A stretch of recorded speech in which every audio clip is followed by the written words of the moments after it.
नमस्कार, news one India देख रहे हैं आप। मैं हूं आपके साथ शुभांगी सिंह मिश्रा। ये बुलेटिन की शुरुआत करते हैं। सबसे पहले बात करेंगे दिल्ली की, जहां one nation one election committee ने अपनी रिपोर्ट सौंपी है।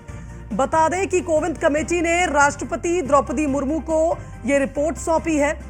रामनाथ कोविंद की अगुवाई में इस रिपोर्ट को सौंपा गया, जिस रिपोर्ट में 18,000 पन्ने हैं।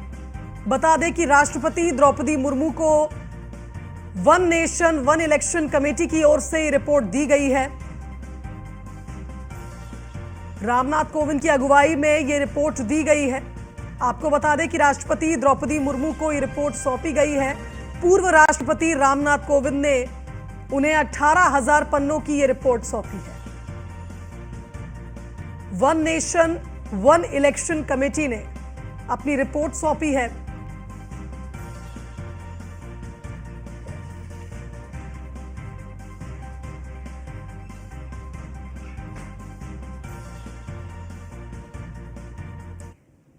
तो आपको बता दें कि राष्ट्रपति द्रौपदी मुर्मू को ये रिपोर्ट सौंपी गई है हाई लेवल कमेटी की ओर से। आप तस्वीरें देख सकते हैं। पूर्व राष्ट्रपति रामनाथ कोविंद नजर आ रहे हैं, जिन्होंने ये रिपोर्ट सौंपी है।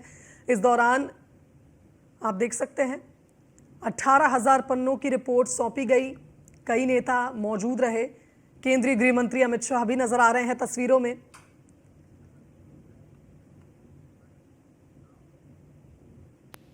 चलिए, हमारे संवाददाता पीयूष तिवारी लाइव जुड़ गए हैं दिल्ली से हमारे साथ। इस खबर पर उनका रुख कर लेते हैं।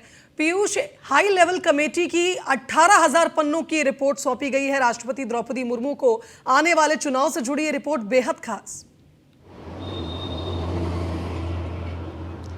और देखिए, भारत सरकार की यही कोशिश है, या यूँ कहें कि भारतीय जनता पार्टी ने लगातार यही कहा है कि किसी भी तरीके से सरकार का जो पैसा है वो व्यर्थ ना हो, खासतौर पे इन चुनावों को लेकर। क्योंकि आपने आमतौर पे देखा होगा कि लोकसभा और विधानसभा के चुनाव अलग अलग कराए जाते हैं। हालांकि इसको लेकर बाकायदा एक कमेटी बनाई गई थी और इस कमेटी में करीब 8 सदस्य थे। 3 सदस्य नेता थे। इसके साथ ही 3 जो सदस्य हैं वो कहीं ना कहीं पूर्व अफसर थे। इसके साथ ही एक पूर्व राष्ट्रपति जो कि रामनाथ कोविंद हैं, उनकी अध्यक्षता में ये कमेटी बनाई गई थी।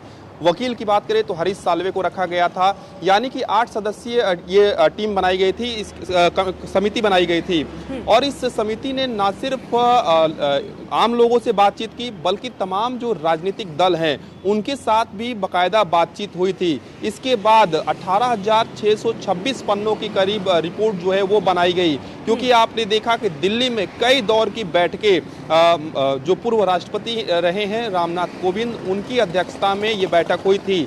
हालांकि इस पूरी समिति की बात करें, कमेटी की बात करें, तो इनमें विपक्ष की ओर से भी अधीर रंजन चौधरी को रखा गया था। लेकिन जिस दिन ये कमेटी बनी उसी दिन अधीर रंजन चौधरी का बयान आता है कि वो इसमें शामिल नहीं होंगे।